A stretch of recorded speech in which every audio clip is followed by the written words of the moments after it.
Hey, what's up mga tol? Namumulot ako ng ng pine cones para sa mga ibon ko, para laruan nila. Naghahanap ko yung medyo malinis-linis mga tol. Laki na ito. Ang gagawin ko dyan mga tol, for safety, syempre. Dahil nahulog na to, papakuluan ko muna to mga tol, para mamatay yung mga mikrobyo.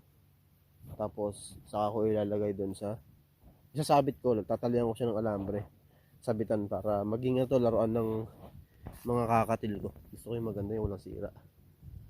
Ano, FYI lang mga tol, nilalagay lang tong mga laruan para dun sa mga sa mga merong may flight cage.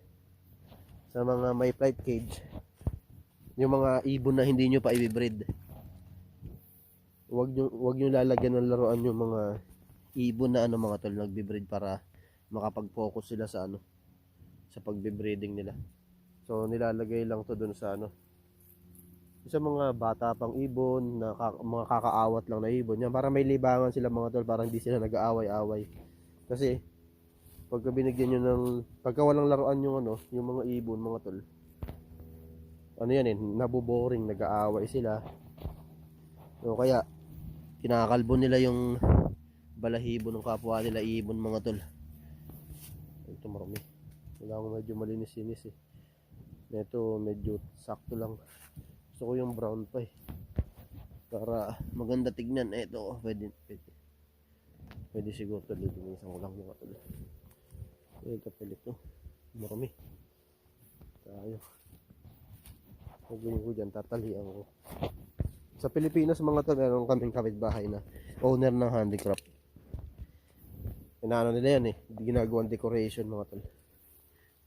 Ginagawa nila, ang daming amag. Yun, huwag kayong kukuha ng ganito. Yung may mga amag mga tol, kasi yan, tawag nito, baka magkaroon ng pugos yung ibon. Tayo maganda-ganda, malinis tayo.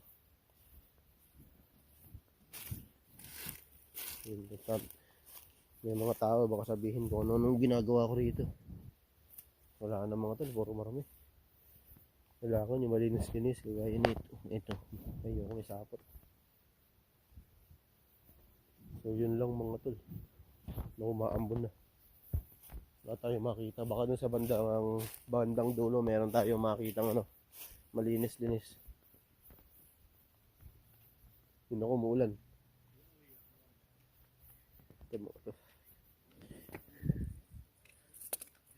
Yep, natin yan.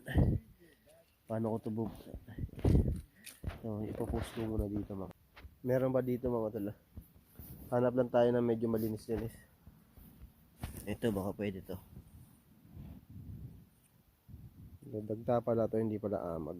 Ang gagawin ko dyan, pabrushin ko na lang yung mga tol, para hindi masyadong marami tignan. Kailangan malinis wala na masyado mga tol. Ayun, ang dami sa puno yun. Gusto ko yung malinis, para hindi magkasakit yung iwan. Kahit napakukuluan ko yan, hindi pa nakabuka. Ayoko yan.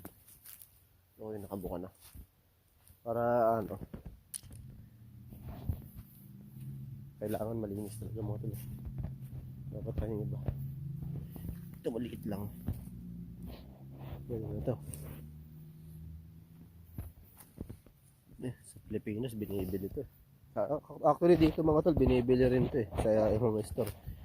Para yun sa mga tamad mamulot, o kaya siguro ayaw nilang maghanap ng puno ng pine cone, mga pine trees. Hindi na sila naghahanap. May time tayo para maghanap nito. Maganda-ganda ito mga tol. Diba? Ay, medyo malinis-linis. Ito medyo malinis-linis ito mga tol. Ay, nalalagas okay. Ito yung hindi nalalagas. Ito pwede ito. Okay na siguro ito mga tol. So gagawin ko na ito, syempre huhugasan ko ito muna, tapos tutuyuin ko, pakukuloan ko naman. Kaya buhusan ko ng mait at tubig para maging talagang mamatay yung mga tabi. Pabuhos muna natin dito, tapos uuwi na ako para mabuhot ito lahat. Yung mga tol, ito na yung pinulot kong mga pine cone So huhugasan muna natin mga tol para safe sa ibon bago natin ibigay. Tagal natin ng kailangan pressure mga tol. Ayan o.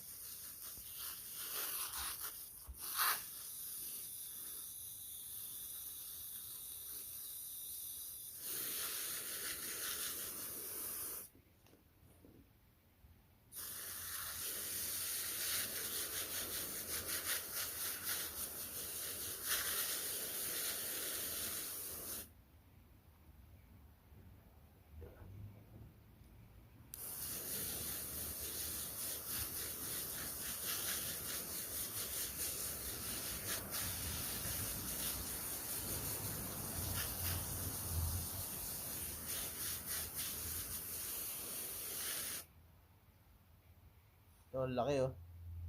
Ang laki na ito mga tol. Oh. Maganda to. Tuwan-tuwa yung ibon dito.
Wait. Nabasa mga tol. Wait lang. Pause lang natin.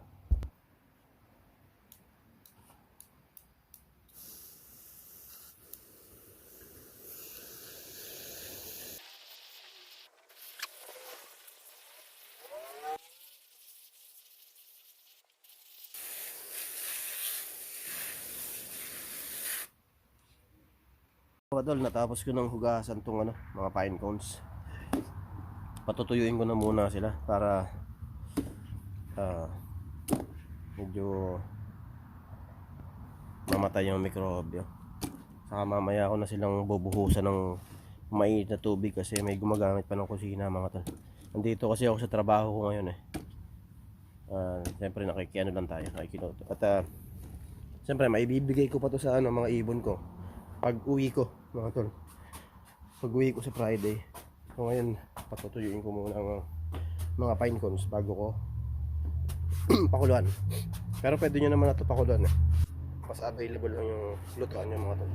So ngayon lagay na muna natin yan dyan sa gilid. Sa susunod okay na. Ay sorry ka. Yan makaharang sa kanan. Lagay ko muna ito sa corner. So yan lang ang magandang ibigay sa mga ibon mga tol. Actually kahit kahoy.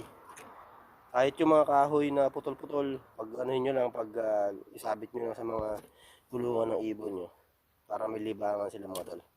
So ulitin ko mga tol, bibigyan nyo lang ng mga accessories yung mga alaga nyong ibon na hindi pa binibreed. Kagaya ng mga bagong awat na mga inakay or yung mga kahit adult na, yung mga pangpet na hindi nyo naman binibreed. Kailangan bibigyan nyo rin ng accessories para hindi sila maboring. Kasi minsan mga tol, pagka naboboring yung ibon ay stress yan. So ang ginagawa niyan, pagka na-stress yan, either awayin nila yung kasama nila or tanggalin nila yung mga balahibo nila mga tol. Kasi nangyari yan sa mga ibon ko eh. So ni-research ko kung ano ba yung mga cause ng stress ng ibon, kung bakit sila nagkakalbo ng balahibo, kaya kinakalbo nila yung kasama nila kasi naboboard sila, nai-stress sila sa loob ng kulungan. Pero kung bibigyan mo sila ng mga laruan, eh siyempre may libangan sila na didistract sila mga tol. Imbis na kalbuhin nila yung kasama nila, ang gagawin nila, ito ngangat-ngatin nila. So ayun ang pinakamagandang paraan. Saka nga pala mga tol, pinakamaganda na ito, brasin nyo muna Kung meron kayong kung pine cones ang ibibigay nyo, brushin nyo muna mga tol. Ako babrushin ko pa to eh. Kaya lang wala akong brush na ngayon. So, yun, hinugasan ko muna. So, ayun na mga tol. Maraming salamat sa panonood. Hindi ko na maipapakita kung paano ko ibibigay sa mga ibon kasi wala naman ako sa aviary ko. Nandito ako sa trabaho at malayo yung aking aviary. So, sa weekends pa ako uuwi. So, yun mga tol. Hanggang dito na muna yung aking video. At, maraming salamat sa panonood. Sana nakakuha kayo ng idea, magandang idea sa video na to. At kung sa tingin nyo nakakuha kayo ng magandang idea sa video to, please like, comment at share. Siyempre kung hindi ka pa nakapollow, follow na mga tol. Maraming salamat at ingat.